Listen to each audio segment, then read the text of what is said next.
Hello everyone, I'm Claire Depardieu and I'll be talking about the emergence of an international network that we're currently developing through the FORLIVS task force.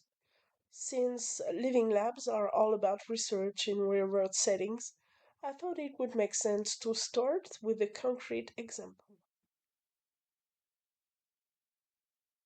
Let's take the recent case of Bill 97 proposed by the Quebec government to reform the provincial forest management system. This bill sparked intense debate, particularly from indigenous communities who felt they were not adequately consulted. The discussion, notably between Maite Blanchet-Vézina, former Quebec Minister of Natural Resources and Forest, and Francis Veropol, Director of the Assembly of First Nations Quebec Labrador Natural Resources Sector, highlighted the need to rethink how consultation and collaboration are conducted in forest management.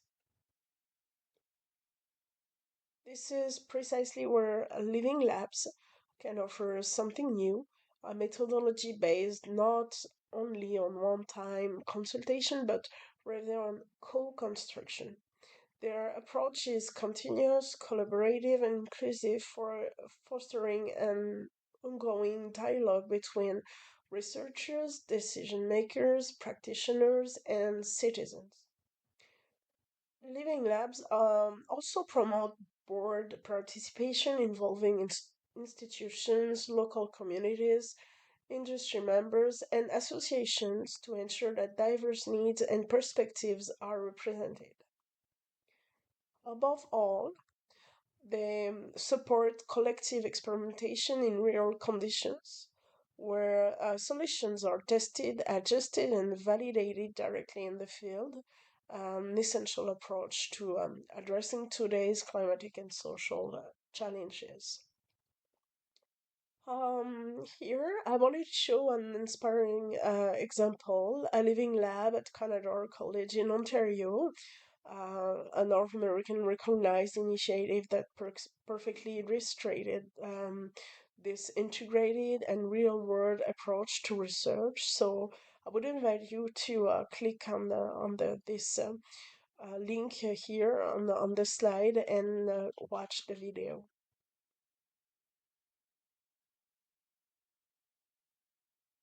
Now let's turn to the international network we are building called CRAFT for Climate Ready and Adapted Agroforest and Forests.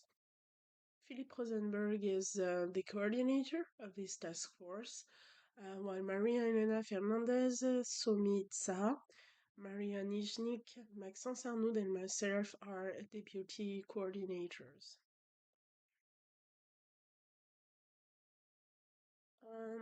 So the task force brings together 128 active members from 38 countries covering a wide range of disciplines, a diversity that is essential for tackling such a complex and transdisciplinary topic. Our work is structured around five main objectives. The first one is to strengthen the concept of forest living labs within the scientific community and refine the concept and clearly define what is a forest or agroforest living labs. The second objective is to build a comprehensive global overview of existing and emerging living labs. The third objective is to enhance the methodological framework for guiding forest living labs on a global scale. We have already a methodology developed in French context, and we would like to expand it on a global scale. Objective number four is to, of course, grow and strengthen the network over time through collaborations. And of course, we need to identify and collect national and international initiatives aligned with our goals. So to address the first objective, we are currently preparing an opinion paper that will explore several key questions. The first is the scientific status of the concept. Should living labs be seen as a participatory research tool, a governance model, or a social innovation platform, for example? The second point we would like to discuss is the integration between science and practice. How can we better include social, environmental, and economic dimensions and improve co-creation with the end users? Also, the long-term and large-scale perspective is important. How can living labs adapt to the long temporal and spatial scales typical of forest and to climate change also? And finally, the indicators of success. How do we measure the effectiveness of a living lab exactly through scientific outcomes, practice changes, or partnerships? So, to support the development of this network, we've already created a Zotero database compiling existing and potential forest and agroforest living labs worldwide. This database is maintained collaboratively. I mean, anyone can contribute via our newsletters, where you can also share suggestions for new sites or initiative to include. So we have also defined a five-step integration process for territories would like to join the network. The first one is the exploration through discovery webinars or a primary contact, for example, by email.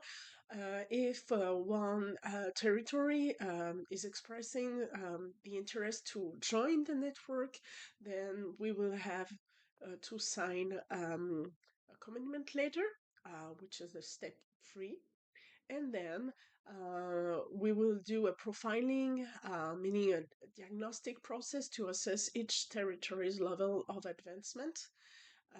And thereafter, territories would be able to be classified as aspirant, emerging, or innovation and core members, each with specific roles, responsibilities, and benefits. I won't go into details here, but here's the description, short description, and roles and responsibilities, and also value addition for each pathway. We're still working on the content for the training program, etc., specific to each pathway. So, another aspect is the discovery webinars with this preliminary agenda. Our discovery webinar, the first one will be held on December 9 of this year, followed by additional ones in February for Africa and Haiti, and also in March for France. Each session will feature up to 5 territories, focusing on methodology and encouraging international exchange and collaboration. We especially encourage the involvement of early career researchers in organizing and presenting during these webinars. And just to finish, you can subscribe to our newsletter by scanning this QR code or contact us by email. Thank you for your attention.